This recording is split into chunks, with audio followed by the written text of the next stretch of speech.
Hari libur nasional sebenarnya buat kuliah, oke nggak apa-apa, supaya kita tidak ada ketinggalan.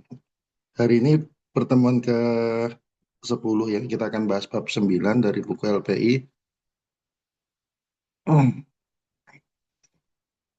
Ini buku apa?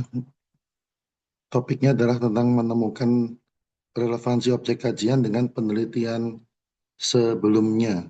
Target dari pertemuan ini adalah supaya nanti kalian mampu menunjukkan keterkaitan topik yang sedang diteliti dengan penelitian sebelumnya ya. Jadi kadang-kadang kita memilih topik itu juga mengacu pada penelitian orang lain yang sudah ada, walaupun mungkin penelitiannya itu bisa jadi sudah sangat lama ya. Jadi penelitian bisa saja eh, bersambung ya masih baru, tapi bisa juga eh, inspirasi atau ide dari masalah itu bisa juga berasal dari penelitian yang sudah lama yang mungkin di situ kalian bisa menemukan gapnya atau mau apa menemukan peluang untuk melanjutkannya ya. Nah, di sini artinya harus ada relevansi antara objek yang diteliti dengan hasil apa yang sudah diperoleh oleh peneliti sebelumnya ya.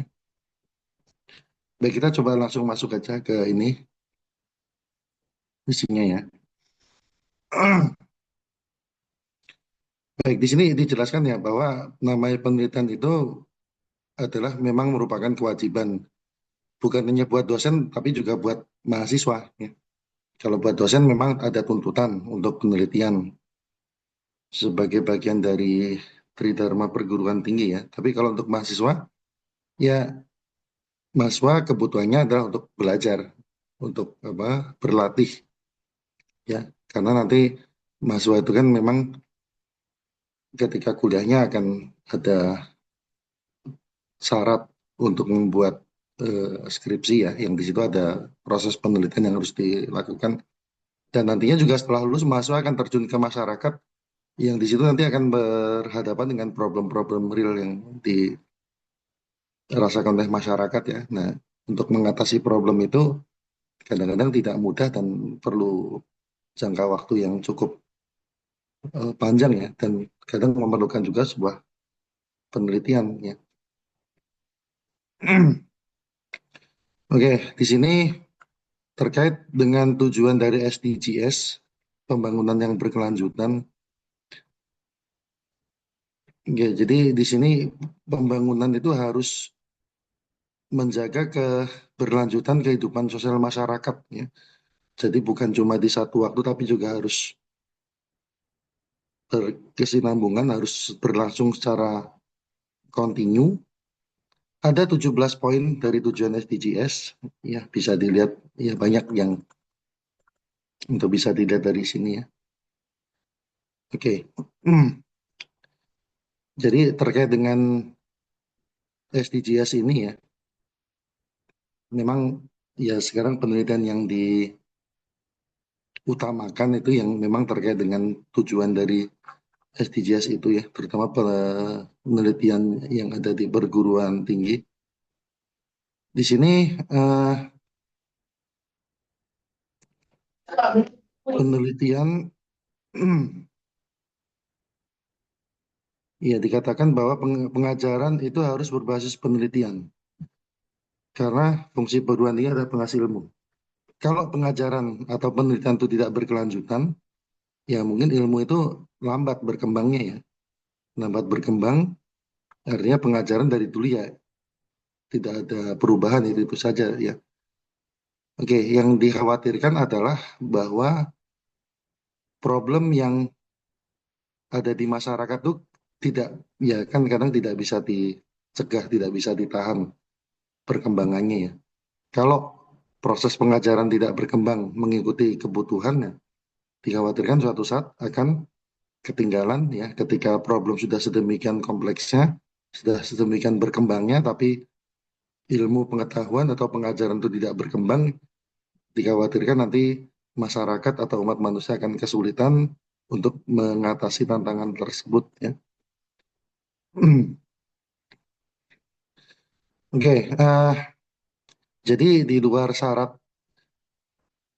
atau ini ya keharusan penelitian bagi dosen ya sebagai syarat untuk naik pangkat atau mahasiswa sebagai syarat untuk lulus, yaitu tadi bahwa pengajaran itu harus berbasis penelitian dan penelitian itu juga harus terus sinambung, harus update supaya pengajaran juga terus berkembang karena yang namanya problematika itu juga tidak sifatnya tidak statis ya, tapi terus berkembang, terus terbaharui gitu ya.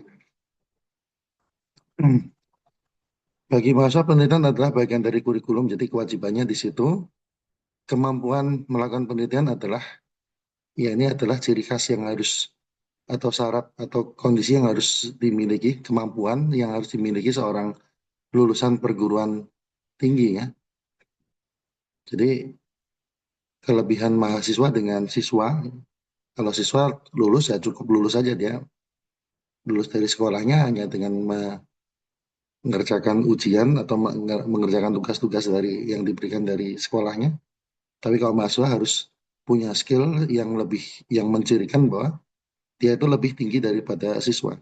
Skill apa itu ya? Ya skill untuk melakukan penelitian, melakukan riset secara mandiri. Oke. Eh, Terlepas dari sangat pentingnya peran penelitian, tapi seringkali banyak faktor menjadi kendala ya. Banyak dosen tidak terampil melakukan penelitian, ya untuk dosen yang demikian, nah ini dipertanyakan kualitas sarjana macam apa yang bisa diharapkan. Padahal dana penelitian sekarang melimpah. Ya mungkin di zaman itu ya, sekarang sedang agak sulit juga sih.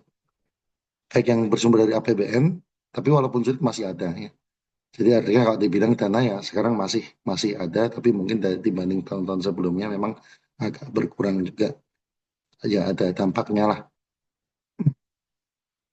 Bagi dosen dan mahasiswa sumber dana dari pemerintah bisa dari kementerian, dari instansi yang lain, bisa juga dari industri ya. Untuk mahasiswa S1 ada program PKM, di situ juga ada pendanaan. Ketika ditanyakan kepada mahasiswa, kenapa kok kurang sekali memanfaatkan dana penelitian ya?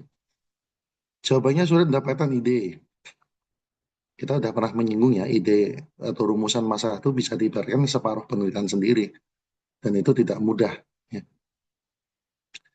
Rupanya pembelajaran kita dan sistem pendidikan kita belum menyebabkan siswa itu tahu dan terampil untuk mendapat ide penelitian. Lebih cenderung gimana pasif itu kayaknya ya. Siswa atau mahasiswa cenderung menunggu, istilahnya disuapin. Tapi untuk ketika kreatif itu masih atau terampil atau punya prakarsa itu ya kira-kira sistem pendidikan kita masih kurang. Mata kuliah ini mencoba memperkenalkan kiat bagaimana melatih keingintahuan atau rasa penasaran terhadap suatu fenomena yang akan nanti membangkitkan ya kita mempertanyakan ya gimana cara mengatasi masalah atau apa fenomena menjelaskan suatu fenomena itu. Nah itu akan peluang untuk mendapatkan ide suatu penelitian ya. Berikutnya adalah ini tentang tahap-tahap pelaksanaan penelitian. Penelitian memang harus diawali dari suatu suatu masalah, suatu problem, suatu pertanyaan ya. Jadi masalah itu adalah ya gap atau celah atau jarak antara kondisi ideal dengan kondisi nyata. Idealnya begini, kenyataannya begini, ada jarak. Nah itu problem. Gimana caranya supaya kondisi sekarang itu sesuai dengan yang ideal. Jadi problemnya adalah yaitu gimana membuat atau mengatasi gap tersebut, bagaimana membuat kondisi sekarang yang belum ideal menjadi yang seharusnya. Jadi awalnya yaitu pertanyaan ya, rumusan masalah. Kalau tidak bisa mendapat pertanyaan, ya terus apa yang mau dikerjakan, apa yang mau diteliti, apa yang akan dilakukan gitu. Contoh ini, kalau suatu pertanyaan itu sudah sangat jelas, misalkan kenapa ke orang perlu makan tiap hari ya, tentu itu sudah bukan suatu yang harus diteliti lagi. Karena orang makan memang kebutuhan untuk mendapatkan tenaga, untuk menjaga tubuhnya supaya mengganti sel-sel yang mati, sel-sel yang rusak. Oke. Nah, sekarang tahapan apa yang harus dilakukan supaya kita itu bisa menemukan ide, harus supaya kita itu bisa melaksanakan penelitian. Pertama, tentukan ide, topik, gagasan. Tapi sekali lagi ini tidak mudah. Kadang-kadang kita punya ide, terus tapi kadang-kadang galau. Ini ya. Kok kayaknya idenya nggak begitu meyakinkan, nggak jadi kurang pede. Kok kayaknya idenya nggak menarik atau nggak yakin idenya nih di pasaran laku nggak? Ya, memang kadang-kadang perlu banyak alternatif juga ya. Ide itu ya kadang kita perlu modifikasi, perlu di-upgrade dan sebagainya. Dan ini biasanya juga tidak mudah, tapi ya dikatakan kalau kita udah punya ide itu ibaratnya separuh penelitian sendiri, tak selesai. Kemudian gagasan itu harus dijadikan sebuah pertanyaan atau kita kenal sebagai rumusan masalah. Ya. Berikutnya, kumpulkan data, kumpulkan literatur, kepustakaan, ya cari datanya, terus tentukan metodologi, tekniknya, caranya, kapan, waktunya, dan sebagainya supaya penelitian itu bisa dilakukan. Nah, sekarang gimana kalau belum menemukan ide? Di sini dianjurkan atau diberikan saran langkah-langkah untuk mencari ide.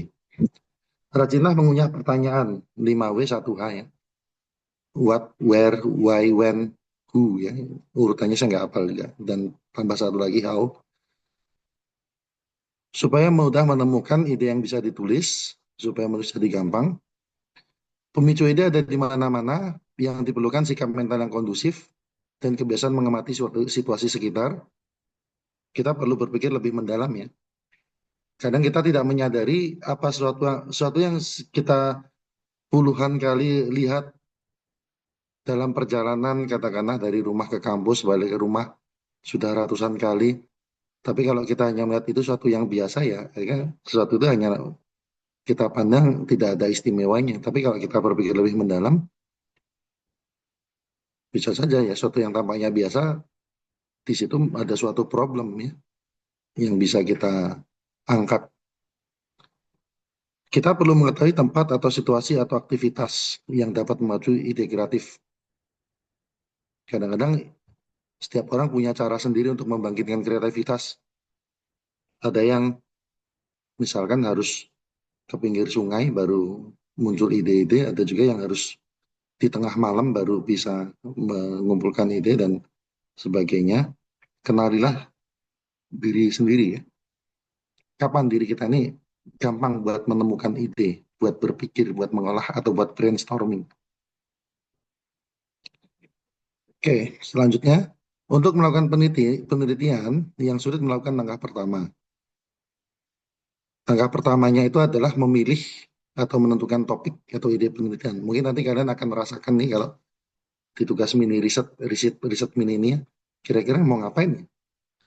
Ya, tentu kan inginnya bikin suatu hal yang tidak asal-asalan, tidak biasa-biasa saja. Ya. Kalau cuma penelitian asal-asalan, ya mungkin tidak terlalu sulit nyari itu. Tapi kan yang diharapkan penelitian itu penelitian yang bermutu ya.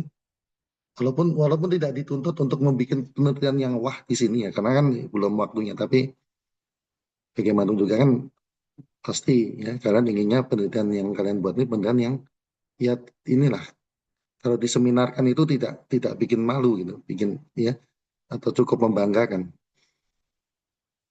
Dari berbagai survei diketahui bahwa kurangnya kemampuan dosen dan mahasiswa dalam melaksanakan penelitian adalah ketidakmampuan mencari topik penelitian. Itu tidak hanya di kalangan mahasiswa, di kalangan dosen pun juga demikian. Kadang sulit mencari topik penelitian. Apakah memang sulitnya? Menurut Greg Luhle, dalam artikel A Guide to Increase Creativity in Research, Inspiration or Perspiration, ya mendapatkan gagasan penelitian memang sulit. Seorang peneliti yang sukses biasanya ditentukan oleh ketepatannya masalah penelitian, baik dari aspek kegunaan, ataupun ketersediaan metode. Sumbernya ditunjukkan pada gambar berikut. Di sini sumber-sumber ide yang bisa muncul ya. Laporan hasil penelitian dari tulisan orang ya. Kadang-kadang dalam penelitian itu kalau si penulisnya berbaik hati, dia bisa memberikan saran untuk penelitian selanjutnya. Tapi kalau kita mengikuti saran itu ya juga harus pastikan orang lain belum menyentuh ya, supaya tidak double. Dari seminar diskusi, jadi kalau rajin mengikuti seminar diskusi, di situ biasanya nanti akan ada banyak pertanyaan yang sifatnya masih terbuka, belum belum diketahui jawabannya.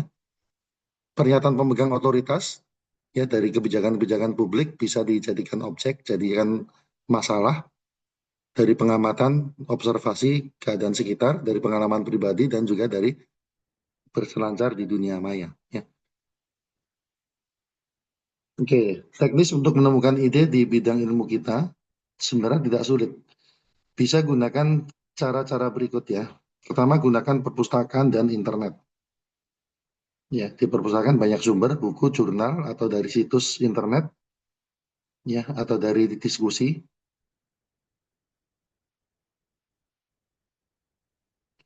Eh, untuk penelitian, dianjurkan baca jurnal ya, bukan buku teks. Kalau buku teks kan sifatnya mati ya di situ, gitu-gitu aja ya. Tapi buku teks itu isinya biasanya ilmu-ilmu dasar, yang kita juga memang kadang butuh buat basic knowledge-nya, buat sebagai tools untuk atau memahami metode dalam melakukan penelitian.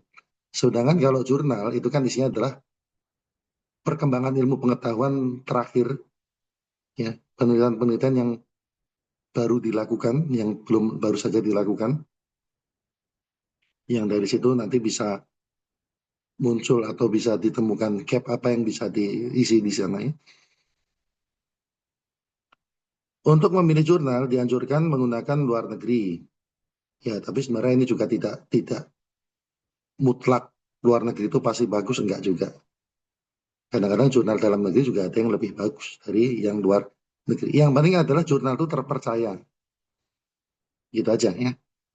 Jadi luar negeri, kalau luar negeri memang keunggulannya biasanya eh, ya selain pakai bahasa asing, kadang-kadang ininya lebih luas cakupannya.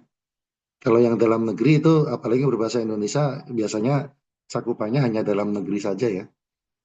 Tapi bukan berarti bahwa terus kita anggap sepele, enggak ya. Sudah dalam negeri atau apalagi yang sifatnya internasional itu juga sebenarnya banyak yang bagus dan juga untuk jurnal luar negeri juga perlu juga dihati-hati ya, berhati-hati juga ya. Jadi bukan karena jurnal luar terus langsung bisa dipercaya begitu. Kadang-kadang ada jurnal yang aslinya bereputasi tiba-tiba reputasinya turun atau dicabut karena ada masalah ya, trouble administrasi atau mungkin kadang-kadang ada skandal di kepengurusannya gitu. Makanya kadang-kadang ilmu atau pengetahuan-pengetahuan gitu, informasi-informasi itu kadang kita juga perlu peka juga. Ada jurnal yang naik peringkat, tadinya tidak terakreditasi, terus karena itu keluar secara serius akhirnya jadi terakreditasi, itu juga memungkinkan. Ya, kadang-kadang isu-isu terkait jurnal itu sering ya berseliweran. Jurnal mana yang baru aja dinyatakan sebagai jurnal predator atau jurnal terlarang, itu juga kita harus eh, punya inilah info-info begitu ya. Jadi intinya coba kalau ada suatu jurnal coba diulik, pastikan ini jurnal bereputasi atau enggak, terpercaya atau tidak. Ya.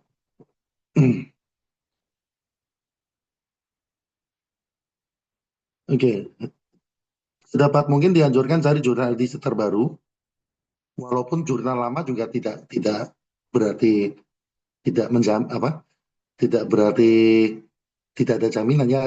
Ada ini sebenarnya tergantung juga kalau kita baca jurnal-jurnal lama terus kita menemukan ide ya itu bisa jadi gitu ya. Jadi ini tergantung pembaca juga ya. Memang kalau yang terbaru kita dapat ilmu yang istilahnya kadang-kadang penelitiannya sesuai dengan tren, dengan kondisi yang lagi boom gitu misalnya, atau problem yang sedang dihadapi dunia. Oke, topik yang muncul di jurnal biasanya sedang hangat. Disarankan mencari topik yang berkaitan dengan bidang kajian pembimbing karena akan menuliskan proses pembimbingan. Oke. Ya, sebenarnya bisa juga cari topik yang disukai, nanti baru cari pembimbing yang cocok dengan topik tersebut itu juga bisa. Jadi, karena sebenarnya kalau untuk penelitian yang utama itu adalah minat ya, interest. Kalau kita meneliti sesuatu yang kita nggak sukai, bukan bilang ya, sebenarnya kan penelitian itu jadi penderitaan ya, dan hasilnya juga tidak bisa diharapkan nanti bagus. Kalau selama penelitian aja sudah tersiksa, ogah-ogahan dan sebagainya ya, itu tidak optimal nanti dalam apa prosesnya. Gimana melatih rasa penasaran dari membaca artikel? Banyak orang ngeluh, udah baca artikel tapi tetap aja nggak ada ide ya. Oke, itu disebabkan karena kurang terlatih menemukan ide dari membaca artikel. Berapa kiat berikut dapat dilakukan? Pertama, bersikap sebagai kritisi. Jadi oke lah, kita baca artikel dari ilmuwan yang mungkin sudah reputasi kelas dunia, ya tapi pura-puranya kita anggap aja diri kita tuh lebih lebih paham. Coba kritisi, cari seakan-akan tuh yang nulis tuh bukan bukan ilmuwan top atau apa, atau kadang anggap aja diri kita tuh lebih lebih top dari penulisnya. Coba cari kesalahannya ada nggak ya. Kadang-kadang ya mungkin mungkin kita nggak menemukan kesalahan, tapi mungkin bisa menemukan pertanyaan dari situ. Ya tujuan utamanya kan menemukan pertanyaan kan, menemukan ide ya. Yang berikutnya, kaji apakah topiknya relevan kalau diterapkan untuk kita. Kalau relevan, ya kenapa, kalau tidak juga kenapa. Oke, suatu penelitian yang dilakukan di tempat lain bisa jadi modal dasar mengulang penelitian yang sejenis sama topiknya relevan. Oke, tentunya penelitian tentang pengaruh temperatur dingin di bawah 0 derajat Celcius terhadap perkembangan penyakit nggak akan relevan dengan penelitian di Indonesia.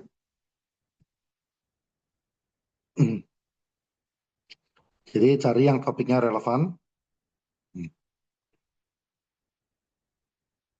Contoh, Profesor Hoiting di Iowa meneliti tentang pemanfaatan kulit kayu yang efektif mengendalikan berbagai patogen penyebab penyakit tanaman yang menyerang di dalam tanah. Indonesia punya kayu yang lebih beragam. Nah, siapa tahu selain kulit kayu yang diteliti oleh Profesor Riau itu, di Indonesia juga ada kulit kayu yang lain yang di sana nggak ditemukan, tapi ternyata juga bisa menjadi ini, ya pengendali patogen gitu. Jadi kita ngelihat orang meneliti suatu kulit kayu bisa menjadi peneliti apa pengendali patogen penyakit tanaman ya. Nah, kita nyari itu kulit kayunya apa? Jangan kulit kayunya nggak ada di Indonesia. Nah, terus kita pertanyakan, nah kalau di Indonesia ada nggak jenis apa tanaman yang berbeda ya, tapi punya sifat yang sama? Itu juga suatu topik, suatu ide. Berikutnya pertanyakan apakah masalah yang diteliti juga ditemukan di kita. Misal penyakit layu pada tanaman tomat. Jika masalah dalam artikel ditemukan juga pada lingkungan kita, ya, bisa diteliti. Atau kalau tidak ditemukan, berarti pertanyaan dibalik. Pertanyaan adalah kenapa kok di sini nggak ada penyakit begitu penyakit itu? Apa kelebihan di sini atau apa hal yang di sini ditemukan di sana tidak ditemukan sehingga di sini tidak ada penyakit layu misalkan. Oke.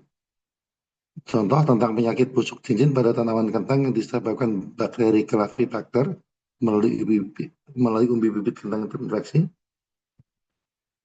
Kita tahu bibit kentang Indonesia diimpor dari negara maju yang terinfeksi. Nah, ini juga jadi potensi penelitian. Apakah terus bakterinya sudah sampai negara kita belum ya? Atau apakah penyakitnya justru mungkin sebelumnya udah ada di Indonesia?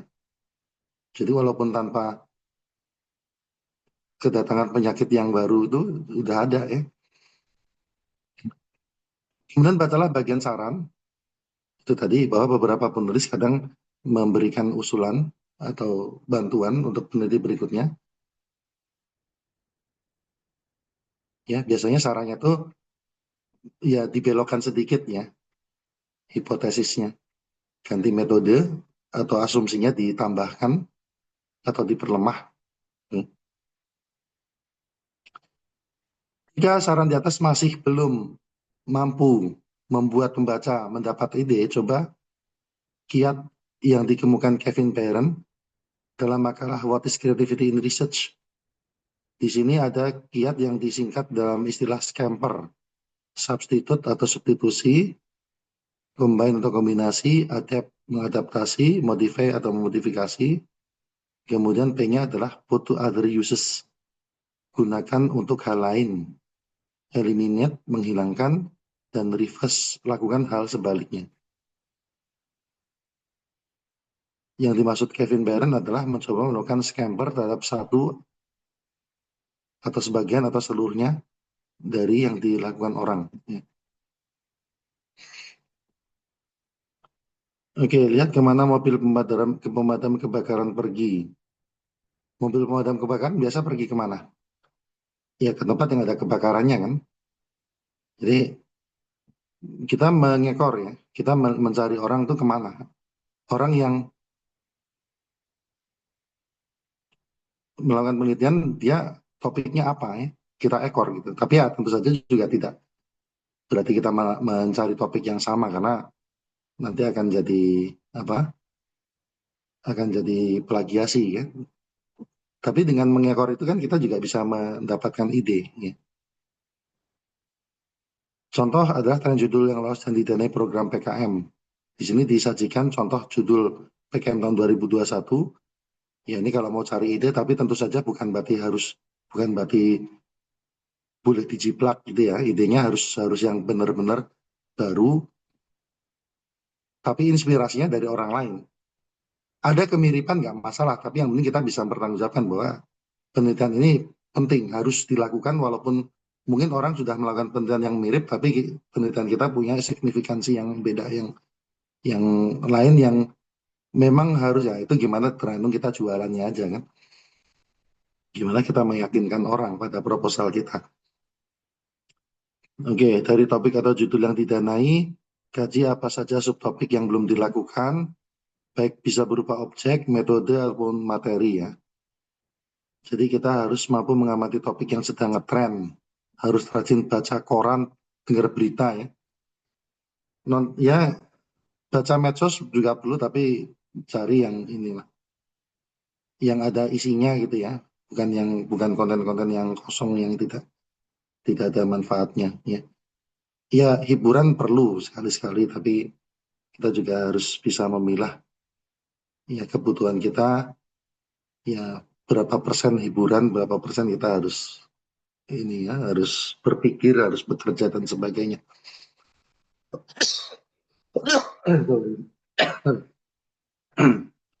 Berikutnya temukan ide dari lapangan ya kehidupan real, kehidupan masyarakat itu sebenarnya jadi sumber ide karena di masyarakat biasanya pasti ada aja problem ya, problem ekonomi, problem lingkungan dan sebagainya. Kita harus mau belajar berjalan keluar rumah, buka mata, buka telinga, bicara dengan lingkungan, dengan kan stakeholder dan sebagainya.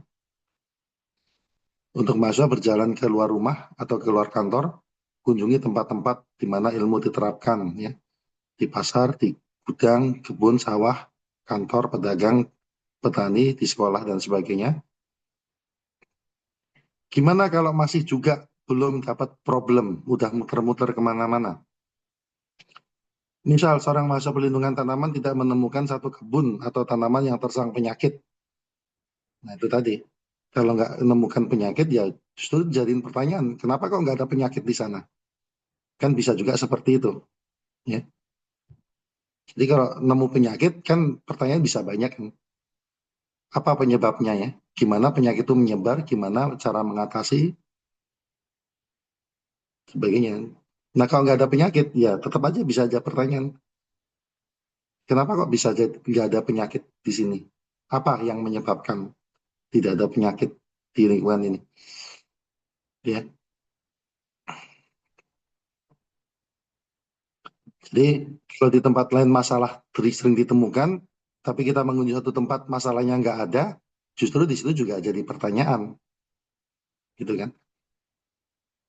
Cara lain menemukan ide penelitian yang pertama, ya ini saran juga bergabung dengan organisasi profesi, karena di situ kita bisa bertemu atau bisa menjalin koneksi dengan orang-orang yang satu ide, satu pemikiran, satu kebutuhan, satu tujuan gitu ya. Kemudian ya, kalau untuk mahasiswa ya bisa aja dicari ya komunitas-komunitas yang apa yang di situ akan berkumpul sesama akademisi yang satu bidang. Nanti kan di situ kadang suka ada kegiatan ya, bikin konferensi, bikin webinar dan sebagainya. Oke. Nah, dengan kegiatan-kegiatan itu kan banyak sumber untuk ide penelitiannya. Kemudian rajin menyimak tawaran hibah penelitian. Ya, ini perlu juga ketika suatu saat nanti kita sudah ada ide dan kadang penelitian itu bisa jadi memakan dana yang cukup banyak, baik untuk pelaksanaan atau mungkin untuk publikasi. Nah, di situ dengan adanya hibah penelitian kan akan sangat membantu. Nah, ketika kita sudah tahu sumber-sumber hibah di mana, ya ketika nanti kita punya ide, kita tahu kapan pembukaan hibah, ya kita udah siap dengan proposal. Berikutnya bicara dengan orang yang tepat. Bisa sesama mahasiswa, bisa dosen, bisa orang luar, praktisi, profesional, dan sebagainya.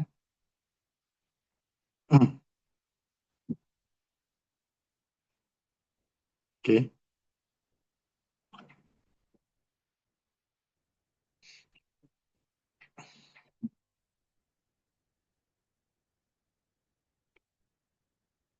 Oke, untuk mahasiswa kalau misalkan Anda sudah menentukan kira-kira ada dosen yang mau dijadikan pembimbing ya, karena mungkin merasa ini penelitiannya sudah dosen yang bersangkutan ya mungkin selain bisa diajak komunikasi, penelitiannya juga cocok dengan minat Anda ya.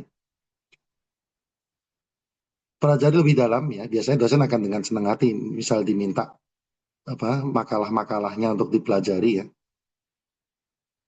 Kemudian eh, pelajari topiknya, bisa juga minta saran atau misalkan nawarkan diri, dosen sedang melakukan penelitian apa? Apakah dari penelitiannya itu bisa sebagian dijadikan skripsi misalkan, sebagian kecilnya potongannya, karena kadang-kadang dari penelitian yang cukup besar itu ada satu potongan yang mungkin bisa dijadikan skripsi, ya kan lumayan itu ya. Gimana setelah topik diperoleh? Oke, ingat kembali tujuan kita melakukan penelitian adalah kita punya problem yang harus dijawab. Diagram alir berikut memberikan gambaran gimana menemukan problem penelitian. Ya, ini kayaknya pernah tapi nggak apa kita sorot lagi ya. Untuk meneliti eh, diperlukan pertanyaan yang memenuhi unsur Finer yang merupakan singkatan dari visible atau dapat dilaksanakan, interesting, menarik, novel, ada kebaruan, ethical, etik, ya, pantas, layak buat diteliti dan relevan, sesuai ya relevan dengan masalahnya.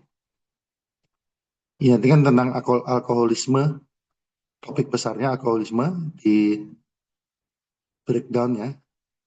Topik-topik kecil yang bisa jadi pertanyaan adalah tentang profil seorang yang kecanduan alkohol, terus penyebabnya, terus gimana proses seorang itu menjadi kecanduan, kemudian apa pengaruhnya terhadap keluarga, gimana pendapat masyarakat tentang kecanduan alkohol dan mau gimana penanganannya.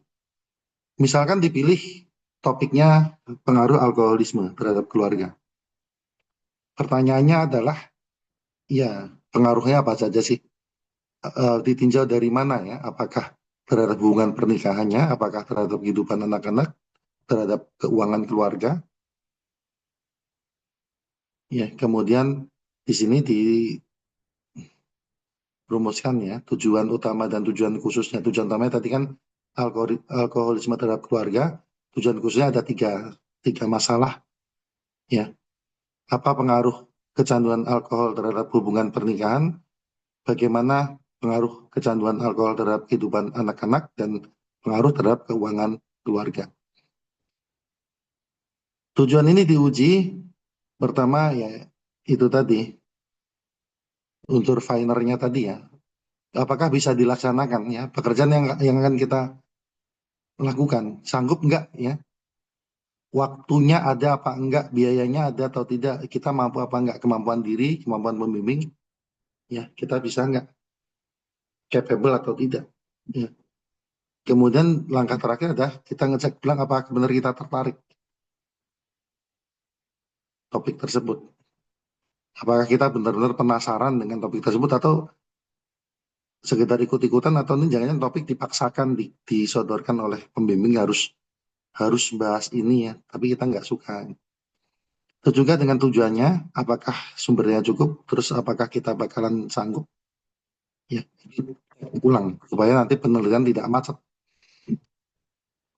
Berikutnya tentang orisinalitas. Ini ya ada kaitan dengan novelty, ya, tapi orisinal belum tentu novel. Tapi ya ini kita sedang membahas orisinalitas ya. Orisinalitas itu penting ya. Kita apakah ide kita ini orisinal? Tapi sebenarnya gini, bukan berarti kalau kita terinspirasi dengan orang apa penilaian orang itu terus ide kita jadi dia orisinal ya. Tetap ada bagian-bagian tertentu yang mungkin kita di situ ada sumbangan pemikiran, ada kontribusi yang mungkin juga cukup signifikan ya. Ya, apa yang dimaksud originalitas di sini? Pertanyaan apakah penelitian saya orisinal atau tidak, itu sebenarnya tidak perlu terlalu dipermasalahkan karena apa? Penelitian sudah cukup banyak. Sulit kalau kita harus mencari sesuatu yang 100% benar-benar nggak pernah dipikirkan orang. Ya. Oke.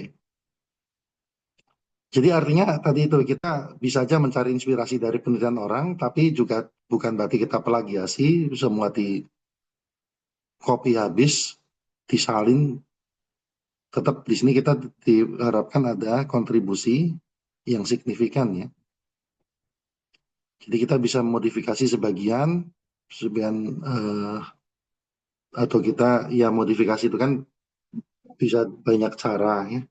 Asumsinya bisa ditambah atau justru asumsinya diperlemah, atau kita menyarankan apa menggunakan metode yang lain, kita mau menguji metode yang lain yang belum dipakai. Oke.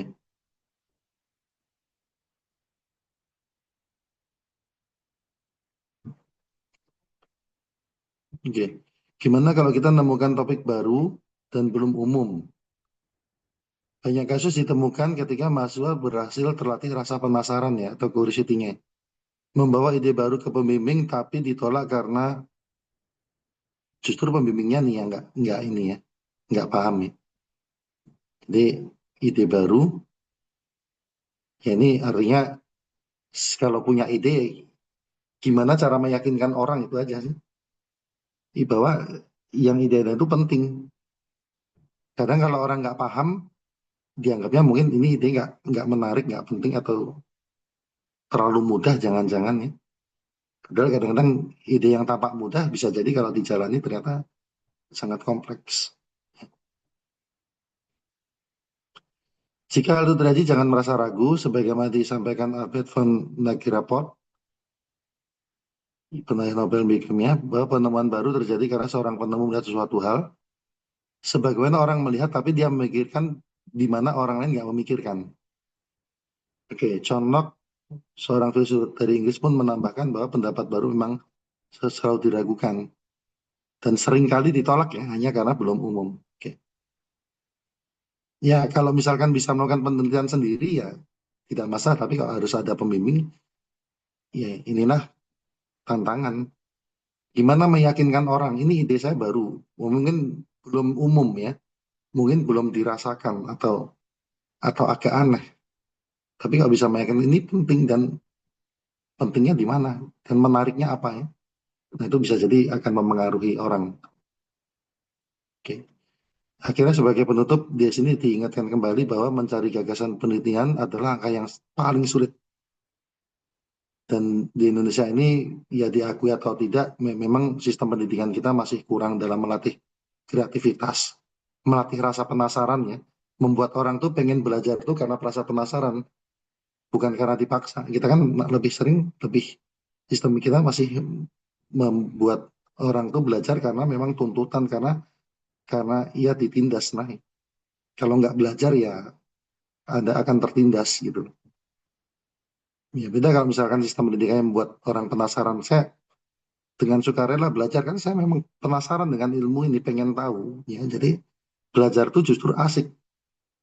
Karena apa? Ya sebagaimana kita penasaran, kita baca novel detektif misalkan sampai berapa ratus halaman belum dapat petunjuk ya kan. Tapi kan asik aja karena apa? Karena penasaran itu. Ya. Sama kalau kita belajar karena penasaran, kita baca buku ya atau baca tulisan atau mungkin nonton video yang apa nggak terasa sulitnya. Ya. Karena apa? Karena memang kita pengen tahu. Oke, akan tetapi ada banyak kiat yang bisa dilakukan untuk berlatih mencari gagasan. Yang sering menghambat berkembangnya adalah bahwa penelitian harus selalu didukung penelitian sebelumnya.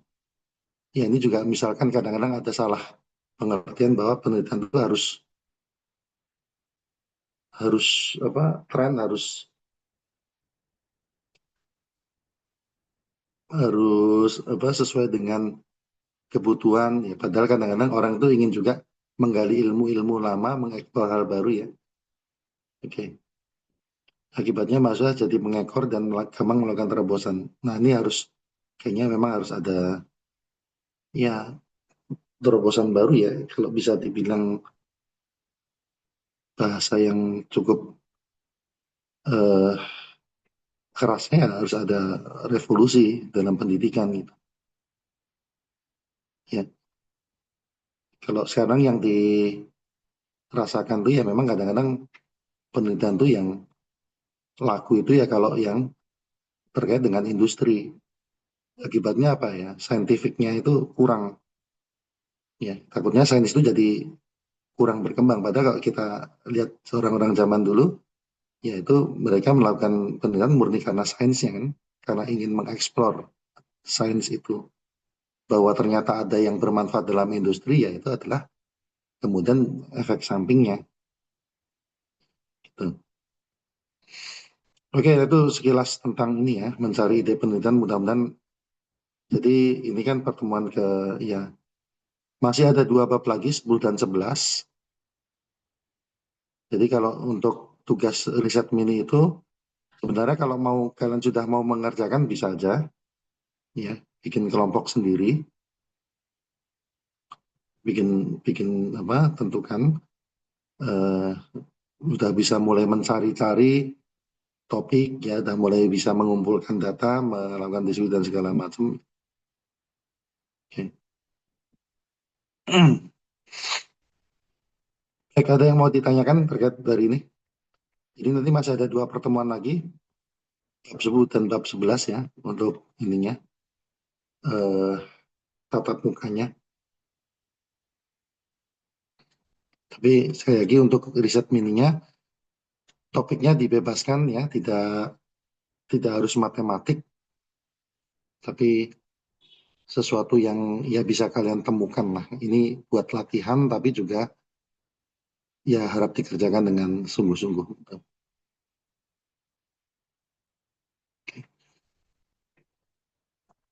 Kalau tidak ada, berarti saya rasa mungkin pertemuan buat hari ini cukup sampai di sini aja. Sampai ketemu lagi di pertemuan selanjutnya di waktu yang reguler. Ya, saya akhiri. Assalamualaikum warahmatullahi wabarakatuh. Selamat siang semua, selamat melanjutkan aktivitasnya. Saya keluar dari room ya. Waalaikumsalam, Bang.